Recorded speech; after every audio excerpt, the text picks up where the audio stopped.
Good morning, everyone. I'm Eleonora Cova, a work and organization psychologist and a PhD student in social psychology at Sapienza University. My presentation will have, of course, a psychosocial perspective as it's titled Co-production as a key driver in capacity building processes. From the very beginning of Friendship Project, I've been one of its task managers. This role has allowed me to closely observe the entire process, capturing a detailed picture of how knowledge has built step by step. And it's an honor and a pleasure being here as a speaker. Let's start with one of the core objectives of the project, the setting up of an experiential collab learning itinerary with the participation of different actors. To achieve this goal, the active participation and interaction of multiple stakeholders have been and continue to be till the end of the process essential. But who are our actors? University professors, PhD students, as me, and researchers from both Italy and across Europe have been involved in the project. Additionally, experts specializing in fraud prevention within the field of EU project management have contributed, along with institutions dedicated to combating fraud, such as AFCOS. Last but not least, students have played a crucial role. Each FED initiative, in fact, has welcomed students from the Sapienza's faculties of economics, students in the master's program in EU project management, as well as students from foreign university who expressed interest in taking part. And how were we able to achieve our goal? By co-production. Co-production is not a new concept. It was central to one of the classic tests in service management according to Norman, which highlighted that a key characteristic of service is the dual role of the client, both as a consumer and as a part of the service delivery system.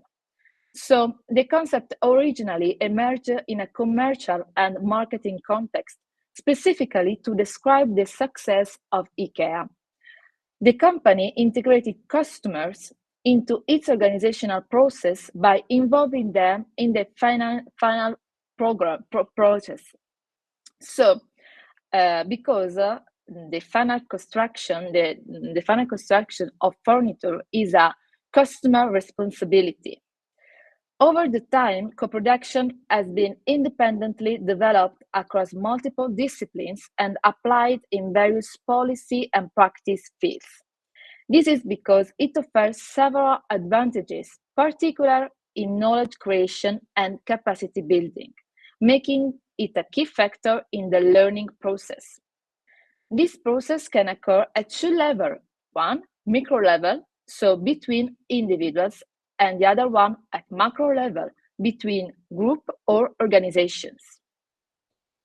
The key elements of the co-production process are interaction, trust, and reflexivity. So, interaction is the fundamental condition for co-production. It's not just an option, but a crucial element that defines the process, because without interaction, co-production cannot exist. Trust naturally emerges as a critical factor when individuals collaborate, engage, and co-participate. It reinforces relationships and fosters a more effective and mindful exchange. And reflexivity is one of the topics of my PhD program. You can define this as a metacognitive competence that ensure that allow you to assess your role, contribution, and the overall process to learn something more. And reflexivity is very important for creativity and innovation. These three elements together create the foundation for successful co-production. But First of all, you have to be trustworthy.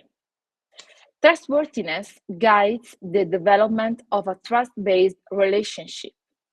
Someone may begin to trust us because they perceive us as trustworthy, based on three key elements: competence, benevolence, and integrity. This concept is particularly important for establishing a new power dynamic, as trust influences how authority and responsibility are distributed within collaborative processes. Of course, within this context, the various actors develop mutual trust to explore new models, accept their own vulnerability, and assess the reliability of the other party, of each other. This initial phase is known as calculus-based trust, where trust is built on rational evaluation. Over time, the trust-based relationship evolves through different stages. The second phase is the sharing information. Such as this moment, during this event, we are sharing information to build a new knowledge. So the second phase is knowledge-based trust. It's called knowledge-based trust. The third phase is called identification-based trust. So it's the final stage where both parties align on common values and mutual understanding. Okay, but how did this process unfold during our project? Through events like this, of course, and the work of the task force, whose collaboration led to the creation of an anti-fraud observatory. This initiative was designated with the goal of enhancing transnational and multidisciplinary cooperation, fostering a stronger connection among actors, and promoting knowledge sharing to combat fraud more effectively. But who are our heroes? Who is our task force?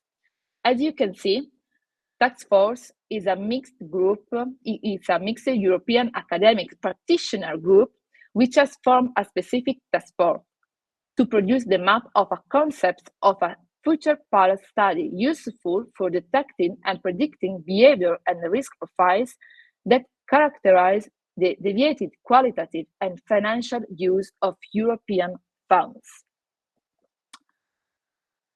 Not only the task force have a relevant role in our project, but also the communication and these events are very important for us and for the co-production process. For Fred2, in fact, communication is essential for building trust, coordinating action among various actors, and ensuring successful knowledge sharing in co-production processes. This is evident from the number of events organized by Fred2, 3 webinars, 3 study visits, and 3 collaborative experiential workshops, and first of all, our kickoff, all aimed at the co-design of a concept map. These events were key in fostering collaboration, sharing insight, and solidifying the overall co-production process. So my presentation is very short because I know that lunch is calling.